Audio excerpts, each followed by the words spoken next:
சிவனடியே அதை அறிந்தவர் புரிந்தவர் எவரில்லையே இந்த பிரம்மமுமே அவன் சூக்ஷமுமே பஞ்சாட்சரமே விதியது கூடியது உனக்கில்லையே நீ விளைந்திடு விளைந்திடு உனக்குள்ளையே உயிர் மூச்சினிலே ஓங்காரமெனும் சிவமந்திரமே சிவரகசியமே சிவரகசியமே ஆதியும் அந்தமும் சிவனடியே அதை அறிந்தவர் புரிந்தவர் எவரில்லையே இந்த பிரம்மமுமே அவன் சூக்ஷமுமே பஞ்சாட்சரமே விதியது கூடியது உனக்கில்லையே நீ விளைந்திடு விளைந்திடு உனக்குள்ளையே உயிர் மூச்சினிலே ஓங்காரமெனும் சிவமந்திரமே சிவரகசியமே சிவரகசியமே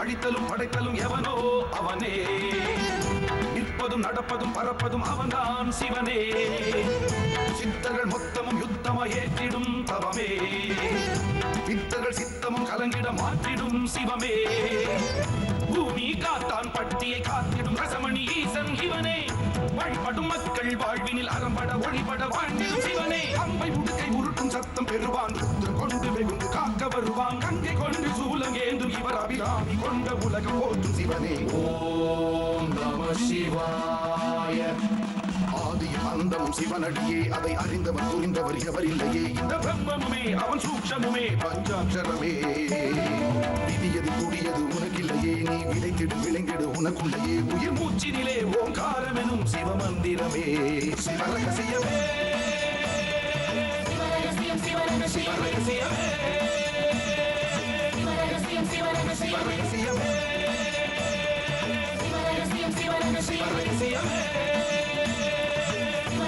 சிவரகசியமே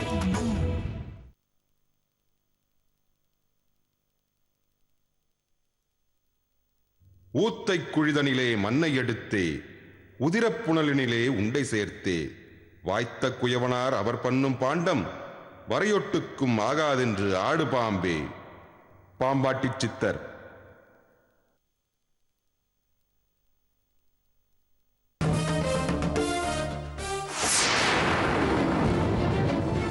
சுவாமி உத்தரவு கொடுத்துட்டார்.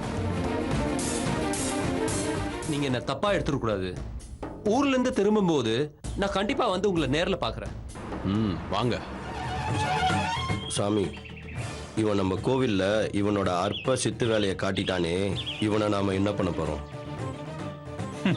போலியா வந்த உத்தரவு இதெல்லாம் நடந்தாதானே?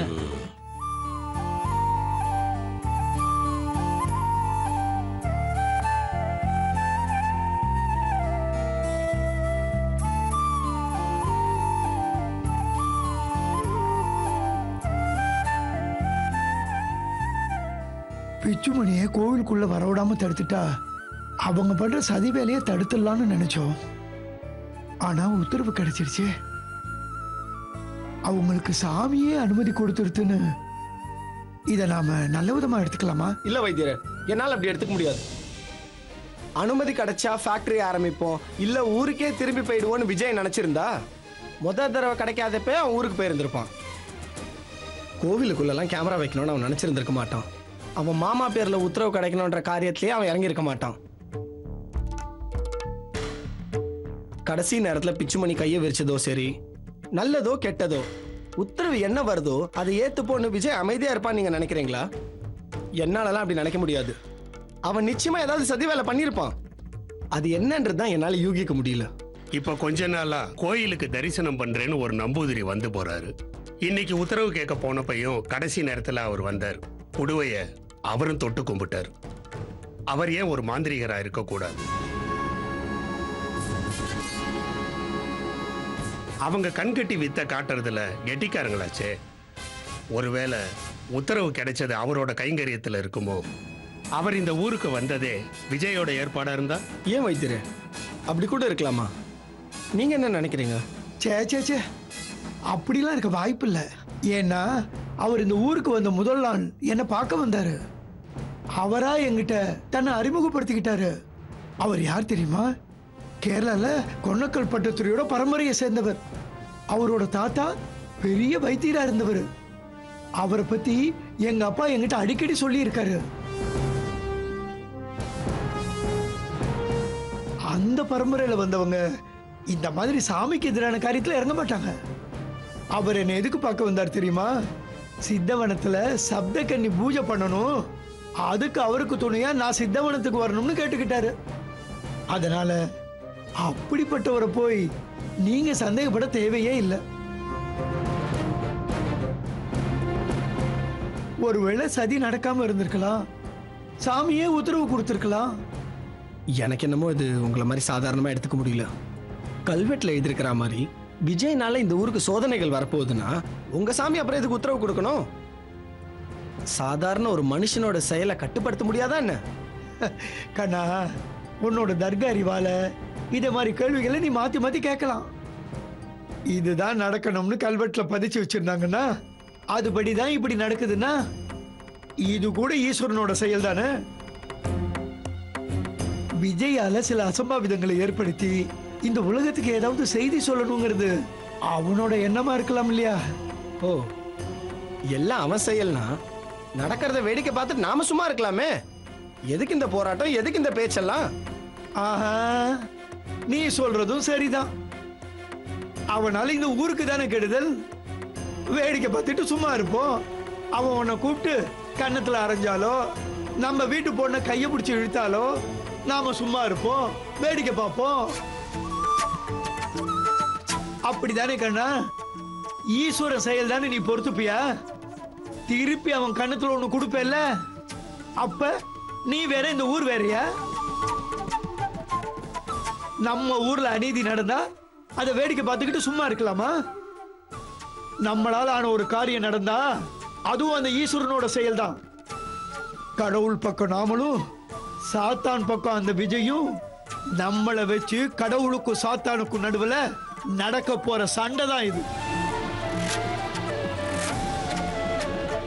இதனால அழிவுங்கிறது ரெண்டு பக்கமும் இருக்கதான் செய்யும். கடைசியில யார் ஜெயிப்பாங்கங்கிறத நான் சொல்லி தெரிய வேண்டியதில்லை. தர்மத்தின் வாழ்வுதனை சூது கவ்வும், முடிவில் தர்மமே வெல்லும். விஜய்க்கு உத்தரவு கிடைச்சிடுச்சு. அதனால சாத்தானுக்கு எதிராக நாம சண்டைக்கு தயாராவோம், அவ்வளவுதான்.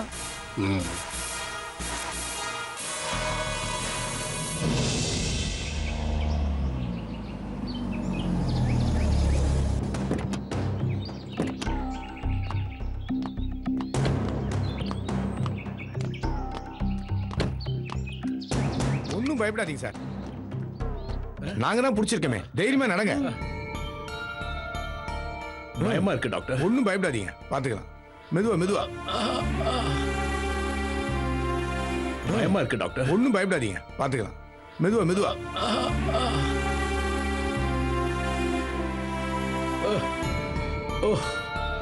ப்ளீஸ் மாமா, உங்களால முடியும் மாமா. மெதுவா. Good sir, good sir. அப்படிதான். நாங்களும் வரோம். Okay sir, okay.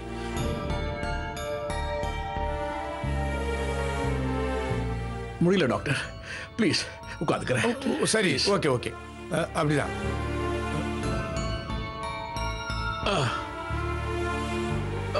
இன்னும் கொஞ்சம் பேக் போகணும், பார்த்து. மெதுவா மெதுவா உட்காருங்க.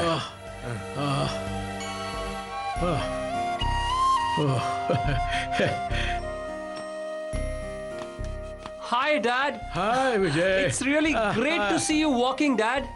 இப்போதைக்கு உங்களால நடக்கவே முடியாதுதான் நினைச்சிட்டு இருந்தேன். இப்போ உங்களை பார்த்ததும் எனக்கு நம்பிக்கை வந்துச்சு, நீங்க சீக்கிரமா நடந்துட முடியும்னு. அதுக்கு காரணம் நம்ம டாக்டரும் கண்மணியும் தான். என்னால நடந்துட முடியும்னு சொல்லி நம்பிக்கையோட கொடுத்த ட்ரீட்மெண்ட் தான். கண்மணி மனசளவில் எனக்கு நம்பிக்கை கொடுத்துட்டே இருந்தா. நான் நடக்கிறேன்னா அந்த கிரெடிட் அவங்களுக்கு தான் போய் சேரணும்.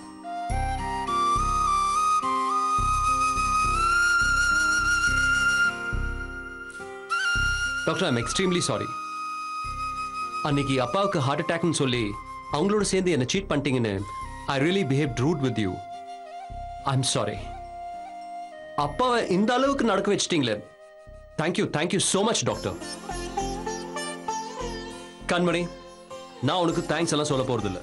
நீ இந்த வீட்டு பொண்ணு இருந்தாலும் உனக்கும் சில ஆசைகள் இருக்கும். அதெல்லாம் கேர் பண்ணாம அப்பா பக்கத்துல இருந்து பாத்துக்கிறியே. Really hats off to you. Vijay, இந்த வீட்டு பொண்ணுன்னு சொல்லிட்டு அப்படியே இந்த மாதிரி ஃபார்முலா பேசணும்?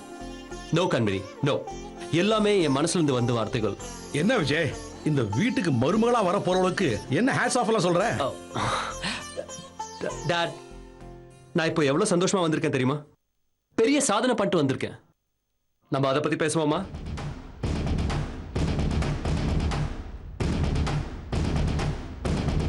ஓகே சார், நான் அப்ப கிளம்புறேன். அப்ப நான் சொன்ன மாதிரி உங்களால எப்பெல்லாம் முடியுதோ 2 பேர் உதவியோட நடக்க முயற்சி பண்ணுங்க. கண்டிப்பா டாக்டர். ஓகே சார், நான் வரேன் விஜய். Thank you doctor. வரேன் சார்.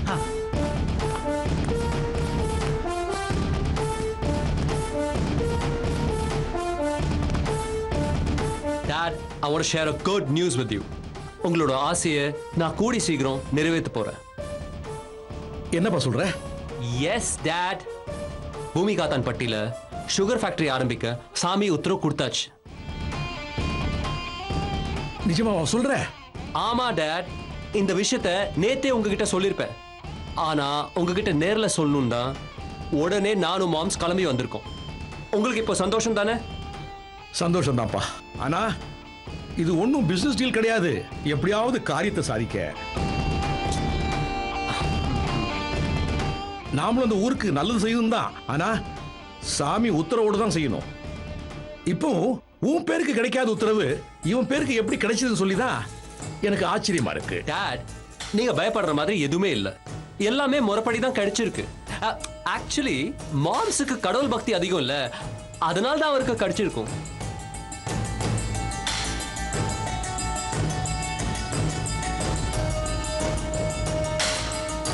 எனிவேஸ் டாட், நான் அடுத்த கட்ட வேலையில இறங்கணும். Investment, licence, land purchase, machinery, electricity, இப்படி நிறைய விஷயம் பேசி பிளான் பண்ண வேண்டியது இருக்கு.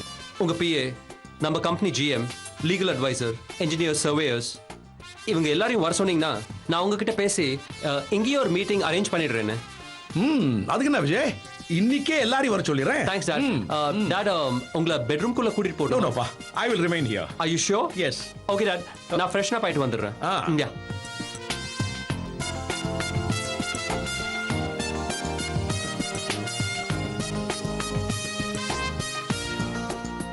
கணேஷ், சொல்லுங்க தான். விஜய் சொல்றது நம்பலாமா? நம்பலாம் தான், எல்லாம் முறைப்படி தான் நடந்திருக்கு. நான் விஜய் நம்பல. நாளைக்கு ஏதாவது ஒரு பிரச்சனைன்னா எல்லாத்துக்கும் நீ தான் பொறுப்பு ஏற்றுக்க வேண்டியிருக்கும். விஜய்க்கு ஏதாவது ஒன்று ஆயிடுச்சுன்னா பாதிக்கப்பட போறது அவன் மட்டும் இல்ல, உன் பொண்ணுடைய வாழ்க்கை கூட தான். புரிஞ்சதா? இப்ப சொல்றேன், கண்மணி தான் என்னுடைய மருமக. அதனால உன்னுடைய மருமகனை பத்திரமா பார்த்துக்க வேண்டியது உன்னுடைய பொறுப்பு. அவன் கூட சேர்ந்து நீயும் பொய்யும் புருட்டும் தில்லும் முள்ளும் செஞ்சது யாராவது தெரிஞ்சது, படவா ராஸ்கல் தோலை உரிச்சு போடுவேன். மாமா, காஃபி போட்டு எடுத்துட்டு வரட்டுமா? குடுமா. அத்தான், நானும் போய் குளிச்சுட்டு வந்துடுறேன். சரி.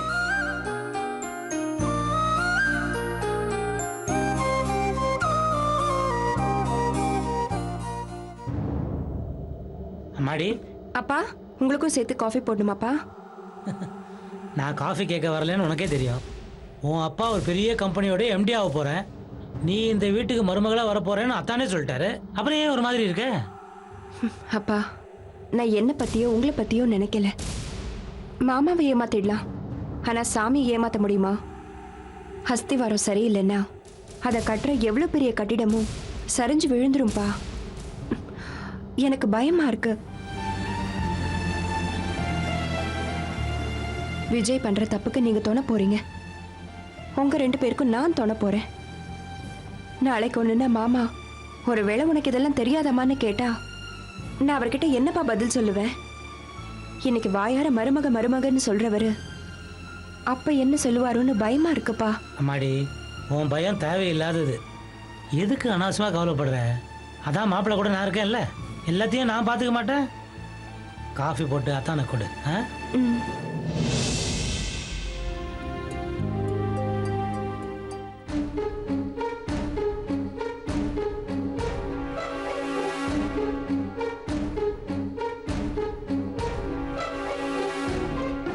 ஐயா,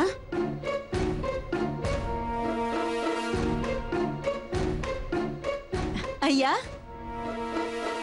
அடடே, வாமா ராணி, வா. ஐயா, இப்ப உடம்பு எப்படிங்கய்யா இருக்கு? நல்லாவே இருக்குமா. வைத்தியர் விஷயம் கேள்விப்பட்டு இங்க வந்து மருந்து கொடுத்துட்டு போனாரு. அதனால இப்ப நல்லாவே இருக்கேன். சந்தோஷம்யா. அப்புறம் இந்த பிரெட்டு, பன்னு, ஜாமு இதெல்லாம் சாப்பிட்டுட்டு எத்தனை நாளுக்குங்கய்யா உடல் நலத்தோட இந்த ஊர்ல இருக்க முடியும்? எல்லாம் சரிதாம்மா. ஆனா நான் பெருந்தேனிக்காரன் கிடையாது. பிரசிடென்ட் ஐயா எனக்கு சமைக்க ஒரு அம்மா அனுப்பி வச்சிருந்தாரு. ஒரு ஆளுக்கு சமைக்க என்ன இருக்குன்னு சலிச்சுக்கவும் நானே அவங்கள வர வேண்டான்னுட்டேன். ஐயா, எனக்கு ஒன்று தோணுது, சொல்லட்டுங்களா ஐயா? சொல்லுமா. ஐயா, நான் தினமும் வியாபாரத்துக்காக இந்த ஊருக்கு தான் வந்துட்டு போறேன். நீங்க சரின்னு சொன்னீங்கன்னா நான் வேணா உங்களுக்கு சமைச்சு கொடுத்துட்டு போறேனே. உங்களுக்கு சமைச்சு கொடுத்தா எப்படியோ ஒரு சம்பளம் கொடுப்பீங்க. அது கிடைச்சதுன்னா இந்த பைய தூக்கிட்டு தெரு தெருவா போக வேண்டிய அலைச்சல் எனக்கும் குறையும் இல்ல. தங்கச்சி காலேஜுக்கு போறா, அவ படிப்பு செலவுக்கு ஆகுமேன்னு நான் ஒரு கணக்கு போட்டேன். நான் இங்க வந்து சமைக்கிறதால உங்களுக்கும் நல்லது, எனக்கும் ஒரு நல்ல காரியத்துக்கு ஆகுமேன்னு நினைச்சேங்கய்யா. அதான் கேக்குறேன். உன் தங்கச்சி படிப்பு செலவுக்கு ஆகும்னு சொல்லிட்ட. அதுக்கப்புறம் நான் சொல்றதுக்கு என்ன இருக்கு? சரிம்மா, தினம் வந்து சமைச்சு கொடு. ரொம்ப நன்றிங்கய்யா. இன்னைக்கு என்னங்கய்யா சமைக்கட்டும்? அம்மா, கஞ்சி தான் குடிக்கணும்னு வைத்தியர் சொல்லிட்டதால காலையிலேயே 3 வேளைக்கு காய்ச்சி வச்சுட்டேன். நீ நாளையில இருந்து வை. சரிங்கய்யா, நான் வேணா நாளைக்கு வரும்போதே டவுன்ல இருந்து காய்கறி கீரை எல்லாம் வாங்கிட்டு வந்துடுறேன்யா. சரிம்மா. சரிங்கய்யா. சரி, இந்த மாவு பாக்கெட் எல்லாம் உள்ள வேணா வச்சுட்டு போட்டுமா? சரிங்கய்யா.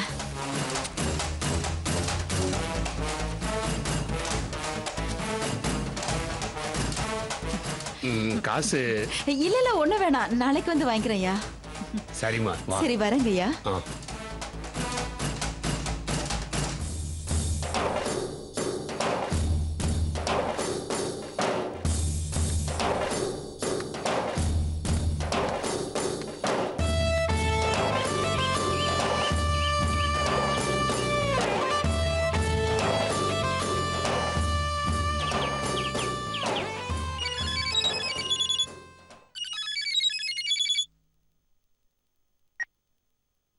சொல்லு ராணி. சார், ஒரு நல்ல விஷயம். என்ன? இந்த ஊர்லயே கொஞ்ச நாளைக்கு தங்கறதுக்கு ஒரு சூப்பரான வழியை கண்டுபிடிச்சிட்டேன். என்ன வழி? நான் ஏற்கனவே விக்ரமன் சாரை பத்தி சொல்லியிருக்கேன்ல, அதான். அப்புறம்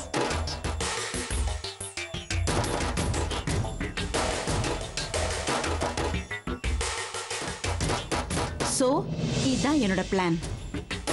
நாளைக்கே பிருந்தாவை கொல்ல முடியும்னு என்னால அஷூரன்ஸ் எல்லாம் தர முடியாது. ஆனா பிருந்தாவுக்கு முழு சுய உணர்வு வரத்துக்கு முன்னாடி சரியான நேரம் பார்த்து நான் அவ கதையை முடிச்சிருவேன். இப்பவே அதுக்கான பிளாட்ஃபார்ம் போட்டுட்டேன். ஆனா நான் காரியத்தை முடிக்கிற வரைக்கும் நீங்க கொஞ்சம் பொறுமையா இருக்கணும். நோ, அப்படிலாம் பொறுமையா இருக்க முடியாது. எந்த நிமிஷமும் எதுவும் நடக்கும். அதனால தான் உனக்கு ப்ரெஷர் கொடுத்து ஏதாவது செஞ்சுக்கிட்டே தான் இருப்பேன். இங்க பார், எனக்கு தினமும் அங்க என்ன நடக்குங்கிறதெல்லாம் அப்டேட் பண்ணிட்டே இரு. இங்க பார், ரொம்ப நாள் இருக்காம சீக்கிரமா அவ விஷயத்தை முடிச்சிரு. அதே மாதிரி யார்கிட்டயாவது நீ மாட்டி உன்னால நான் மாட்டிக்க கூடாது. அப்படி ஏதாவது நடந்துச்சுன்னா, இந்த அமரை பத்தி உனக்கு தெரியும் நினைக்கிறேன். நான் எப்படி சார் மாட்டுவேன்? எனக்கு ஏன் லைஃபும் முக்கியம். அப்படியே மாட்டிக்கிட்டாலும் நான் உங்களை காட்டி கொடுக்க மாட்டேன். ஆ ஆனாலும் காரியத்தில் கண்ணாயிரு. ம் சரி சார், நான் வைக்கிறேன்.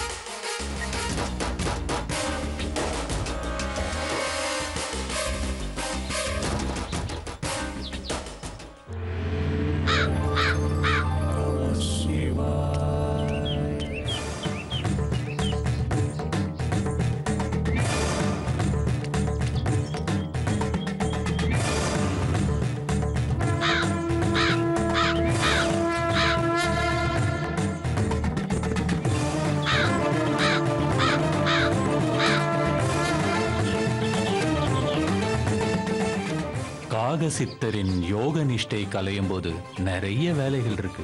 அது வரைக்கும் நம்ம காத்திருக்காம தப்பான இவளையும் தண்டிக்க கூடாது. இப்ப வேண்டாம், காரணமா தான் சொல்றேன். நம்பூதிரிக்கு சொன்ன அதே பதிலா எதையும் சூட்சமமா பார்க்க தெரியணும்.